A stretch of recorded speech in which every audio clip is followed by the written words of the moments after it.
دوستو آج کی اس ویڈیو میں آپ کو بتانے والا ہوں ایک ایسے ملک کے بارے میں جو قدرتی وسائل سے مالا مال ہے۔ یہ ملک تقریباً 50,000 سالوں سے آباد ہے۔ دوستو یہ ایک ایسا ملک ہے جس نے محدود وسائل کے ساتھ 2 سپر پاور کنٹریز کو ہرایا ہے۔ یہ ملک دنیا کے چند بلند ترین پہاڑوں کا گھر بھی کہلاتا ہے۔ جی ہاں دوستو، آج ہم بات کرنے جا رہے ہیں افغانستان کے بارے میں، لیکن آگے بڑھنے سے پہلے اگر آپ ہمارے چینل پر نئے ہیں تو ہمارے چینل کو سبسکرائب کر لیں تاکہ ہماری ہر آنے والی ویڈیو آپ تک پہنچتی رہے۔ دوستو افغانستان کا پورا نام اسلامک ریپبلک آف افغانستان ہے۔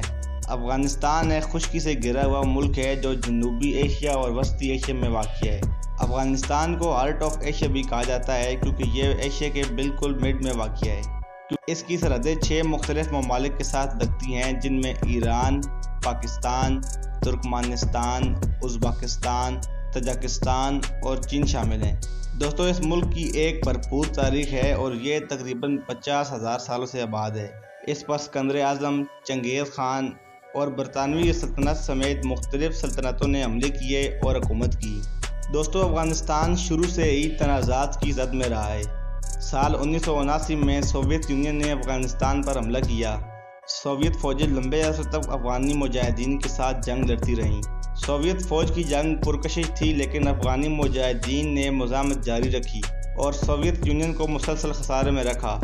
10 سال تک چلنے والی اس طویل جنگ کے بعد آخرکار سوویت یونین نے ہار مان لی اور سال 1999 میں افغانستان سے اپنی فوج واپس بلا لی۔ اس کے بعد طالبان نے سال 1996 میں افغانستان میں حکومت قائم کی، لیکن اسے پاکستان کے علاوہ اور کسی ملک نے تسلیم نہ کیا۔ اس کے بعد 11 ستمبر 2001 کو ورلڈ ٹریڈ سینٹر پر حملہ ہوا جسے 9/11 کا نام دیا گیا۔ امریکہ کے مطابق یہ حملہ طالبان حکومت کی طرف سے کیا گیا تھا۔ اس حملے کے بعد امریکہ نے اپنی فوج کو افغانستان بھیج دیا جس سے طالبان کی حکومت ختم ہو گئی اور ایک طویل جنگ کا آغاز ہوا۔ امریکہ اور طالبانوں کے درمیان یہ جنگ 20 سال تک چلی جس میں امریکہ کے تقریباً 2500 فوجی ہلاک ہوئے اور 20,000 سے زائد زخمی ہوئے۔ 20 سال تک چلنے والی اس طویل جنگ کے بعد امریکہ نے ہار مان لی اور سال 2021 میں اپنی فوج افغانستان سے واپس بلا لی۔ امریکی فوج کے جانے کے بعد دوبارہ سے طالبانوں نے حکومت سنبھال لی۔ دوستو ان سب کے علاوہ اگر افغانستان کے قدرتی وسائل کی بات کی جائے تو اس میں افغانستان کا کوئی ثانی نہیں۔ افغانستان میں آئل اینڈ گیس کے بہت بڑے ذخائر موجود ہیں جن کو طالبان حکومت چین کی مدد سے نکال رہی ہے۔ اس کے علاوہ افغانستان خشک میوہ جات اور قالینوں کا بہت بڑا ایکسپورٹر بھی ہے۔ آپ کو یہ بات سن کر ضرور حیرانی ہوگی کہ افغانستان میں دنیا کے کچھ بلند ترین پہاڑی سلسلے بھی موجود ہیں جن میں کوہ ہندو کش اور کوہ پامیر شامل ہیں۔ اس کے علاوہ یہاں پر وسیع صحرائی علاقہ بھی موجود ہے جسے دشت مرگو کے نام سے جانا جاتا ہے۔ اگر افغانستان کے کھیلوں کی بات کی جائے تو یہاں کرکٹ کے علاوہ بزکشی کا کھیل کھیل جاتا ہے جو ان کا قومی کھیل بھی ہے۔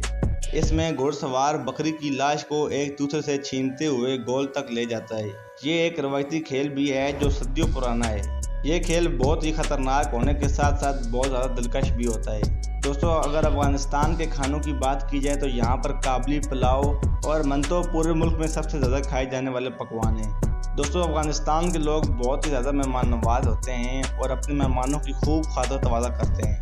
دوستو اگر آپ نے افغانستان کا سفر کیا ہے تو ہمیں کمنٹ سیکشن میں اپنے سفر کے بارے میں ضرور بتائیے گا۔ تو یہ تھی افغانستان کی تاریخ اور موجودہ افغانستان کے کچھ دلچسپ فیکٹس۔ اگر آپ کو ہماری بنائی گئی ویڈیو اچھی لگے تو ویڈیو کو لائک اور چینل کو سبسکرائب ضرور کریں تاکہ ہماری ہر آنے والی ویڈیو آپ تک پہنچتی رہے۔ ملتے ہیں پھر کسی نئی ویڈیو کے ساتھ، تب تک کے لیے اللہ حافظ۔